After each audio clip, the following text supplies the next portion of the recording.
ایک گاؤں میں ایک صاحب کی اپنی بیوی کے ساتھ کچھ انبن سی ہو گئی۔ ابھی جھگڑا ختم نہیں ہوا تھا کہ اسی اثناء میں ان کا مہمان آ گیا۔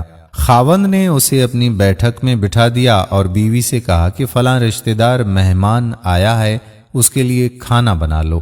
وہ غصے میں تھی، کہنے لگی تمہارے لیے کھانا ہے نہ تمہارے مہمان کے لیے۔ وہ بڑا پریشان ہوا کہ لڑائی تو ہماری اپنی ہے، اگر رشتہ دار کو پتہ چل گیا تو خواہ کی بات ہوگی اور خواری الگ سے ہوگی، لہذا خاموشی سے آ کر مہمان کے پاس چپ چاپ بیٹھ گیا۔ اتنے میں اسے خیال آ گیا کہ چلو بیوی اگر روٹی نہیں پکاتی تو سامنے والے ہمارے ہمسائے بہت ہی اچھے لوگ ہیں، خاندان والی بات ہے، میں انہیں ایک مہمان کا کھانا پکانے کے لیے کہہ دیتا ہوں۔ چنانچہ وہ ان کے پاس گیا اور کہنے لگا کہ میری بیوی کی طبیعت آج کچھ خراب ہے، لہذا آپ ہمارے مہمان کے لیے کھانے کا انتظام کر دیجیے گا۔ انہوں نے کہا بہت اچھا، جتنے آدمیوں کا کہیں کھانا بنا دیتے ہیں۔ وہ مطمئن ہو کر مہمان کے پاس آ کر بیٹھ گیا کہ مہمان کو کم از کم کھانا تو مل جائے گا، جس سے میری عزت بھی بچ جائے گی۔ تھوڑی دیر کے بعد مہمان نے کہا کہ ذرا ٹھنڈا پانی تو لا دیجیے گا۔ وہ اٹھا کہ گھڑے کا ٹھنڈا پانی لاتا ہوں۔ اندر گیا تو دیکھا کہ بیوی صاحبہ تو زاروں قطار رو رہی ہے۔ وہ بڑا حیران ہوا کہ یہ شیرنی اور اس کے آنسو، کہنے لگا کیا بات ہے؟ اس نے پہلے سے بھی زیادہ رونا شروع کر دیا۔ کہنے لگی بس مجھے معاف کر دیں۔ وہ بھی سمجھ گیا کہ کوئی وجہ ضرور بنی ہے۔ اس کے خاوند نے کہا کہ بتاؤ تو صحیح، آخر تمہارے رونے کی وجہ کیا ہے؟ تم ایسے کیوں رو رہی ہو؟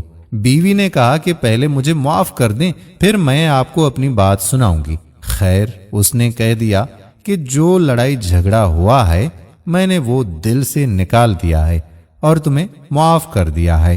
کہنے لگی کہ جب آپ نے آ کر مہمان کے بارے میں بتایا اور میں نے کہہ دیا کہ نہ تمہارے لیے کچھ پکے گا اور نہ ہی تمہارے مہمان کے لیے کچھ پکے گا، چلو چھٹی کرو، تو آپ چلے گئے۔ مگر میں نے دل میں سوچا کہ لڑائی تو میری اور آپ کی ہے اور یہ مہمان رشتہ دار ہے، ہمیں اس کے سامنے یہ پول نہیں کھولنا چاہیے۔ چنانچہ میں اٹھی کہ کھانا بناتی ہوں۔ جب میں باورچی خانے میں گئی تو میں نے دیکھا کہ جس بوری میں ہمارا آٹا پڑا ہوتا ہے، ایک سفید ریش آدمی اس بوری میں سے آٹا نکال رہا ہے۔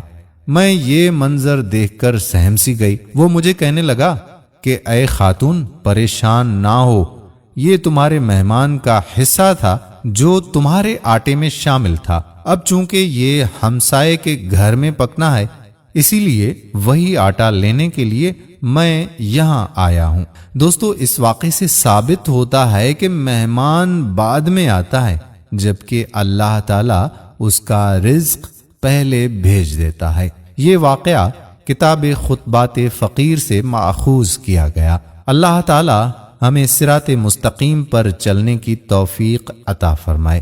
دوستو، اگر آپ کے گھر میں بھی مہمان آ جاتے ہیں تو ان سے اچھا برتاؤ کریں، کیونکہ مہمان ہمارے لیے رحمت نذیر ہوتے ہیں۔ اللہ تعالیٰ ہمیں صراط مستقیم پر چلنے کی توفیق عطا فرمائے، آمین یا رب العالمین۔ دوستو، ویڈیو اگر پسند آئی ہو تو اپنے دوستوں احباب کو ضرور بھیج دیجیے گا۔ آنے والی ویڈیو تک آپ کا اپنا میزبان قادر بخش کلہوڑو آپ سے اجازت چاہتا ہے۔ اللہ نگہبان۔